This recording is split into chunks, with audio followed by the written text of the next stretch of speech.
పేరు స్థాయి లేని నేతల్ని చేర్చుకుంటున్న విశాఖ బీజేపీ నాయకత్వం తీరు విమర్శలకు తావిస్తోంది.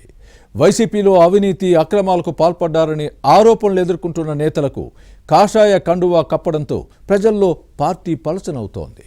ఇలాంటి అంశాలపై కేడర్ అసంతృప్తి వ్యక్తం చేస్తున్నా పట్టించుకోవడం లేదు. కొన్నిసార్లు కూటమిలోని టీడీపీ జనసేన అభ్యంతరం వ్యక్తం చేసినా బీజేపీ మాత్రం బేఖాతరు చేస్తోంది. స్థాయి లేని వారు అవినీతి ఆరోపణలు ఎదుర్కొంటున్న నేతలను చేర్చుకుంటే పార్టీకి లాభం కంటే నష్టమే ఎక్కువన్న చర్చ సాగుతోంది. జనాదరణ లేని నేతల్ని చేర్చుకోవడంతో పార్టీ ప్రతిష్ట మసకబారుతోందని అంటున్నారు. అసలు బీజేపీ అలాంటి నేతల్ని ఎందుకు చేర్చుకుంటోంది? విశాఖ కమలనాథుల ఆలోచనలేంటి? What's the story?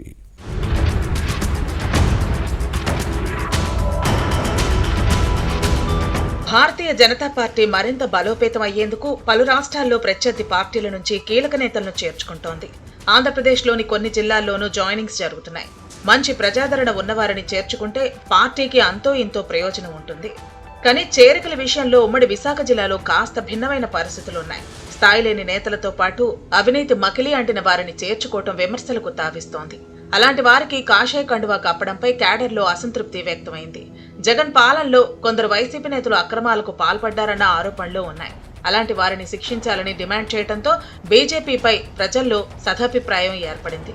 కానీ ఇదంతా గతం. ప్రస్తుతం పరిస్థితి అందుకు భిన్నంగా ఉంది.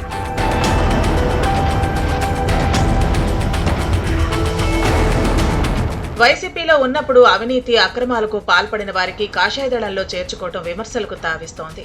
అలాంటి వారితో పార్టీకి లాభం కంటే నష్టమే ఎక్కువ అంటోంది కమలం క్యాడర్. ఫ్యాన్ పార్టీ పవర్లో ఉన్నప్పుడు బీజేపీని తిట్టిన వారికి పార్టీలో చేర్చుకుని వారితోనే ఇప్పుడు వేదిక పంచుకోవడాన్ని క్యాడర్ తప్పుపడుతోంది.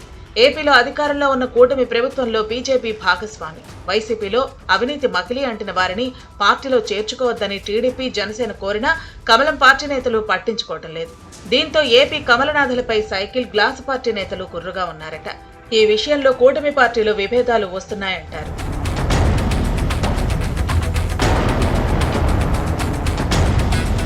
వైసీపీ పాలనలో అవినీతి ఆరోపణలు ఎదుర్కొన్న విశాఖ డైరీ చైర్మన్ ఆడారి ఆనంద్ ను బీజేపీలో చేర్చుకున్న అంశం కూటమి పార్టీల మధ్య పెద్ద చిచ్చురేపిన విషయాన్ని గుర్తుపెట్టుకోవాలి. తెలుగుదేశం అభ్యంతరం వ్యక్తం చేసినా బీజేపీ నేతలు బేఖాతరు చేయటం విమర్శలకు తావిచ్చింది. అసెంబ్లీ ఎన్నికల్లో విశాఖ పశ్చిమ నియోజకవర్గం నుంచి వైసీపీ అభ్యర్థిగా ఆడారి ఆనంద్ పోటీ చేసి ఓడిపోయారు. విశాఖ డైరీలో ఆర్థిక అవకతవకలు జరిగాయన్న ఆరోపణలపై ఫిర్యాదులు అందటంతో కూటమి ప్రభుత్వం విచారణకు ఆదేశించింది. టీడీపీ ఎమ్మెల్యే జ్యోతుల నెహ్రూ నేతృత్వంలో ఏర్పాటైన శాసనసభ సంఘం విశాఖ డైరీ అధికారులతో సమావేశమై అక్రమాలను వెలికితీసే అంశంపై దృష్టి పెట్టింది. దీంతో అప్రమత్తమైన ఆడారి ఆనంద్ వైసీపీలో కొనసాగితే చిక్కులు తప్పవన్న ఉద్దేశంతో కూటమి పార్టీల్లో చేరటానికి ప్రయత్నించారు.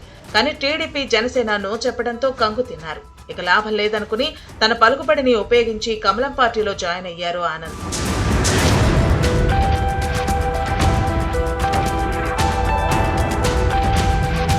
మరోవైపు వైసీపీ సీనియర్ నేత స్పోర్ట్స్ క్లబ్ నిర్వాహకుడు బొడ్డేటి కాశీ విశ్వనాథం బీజేపీలో చేరటం క్యాడర్ కు నచ్చలేదు.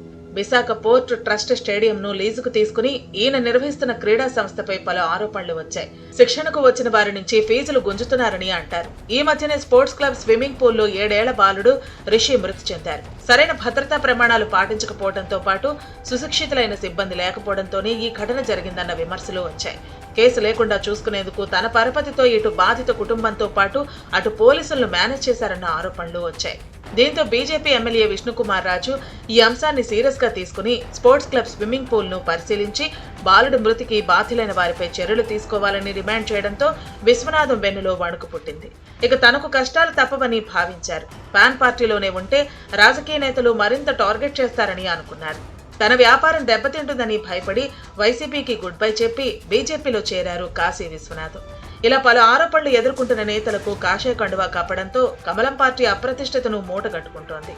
ఇలాంటి చర్యలతో పార్టీ పరువు బంగాళాఖాతంలో కలుస్తోందని క్యాడర్ ఆవేదన వ్యక్తం చేస్తున్నా పట్టించుకునే దిక్కులేదు. అవినీతి మకిలి అంటిన నేతలు మున్ముందు ఎంతమంది కాషాయ కండువా కప్పుకుంటారో చూడాలి.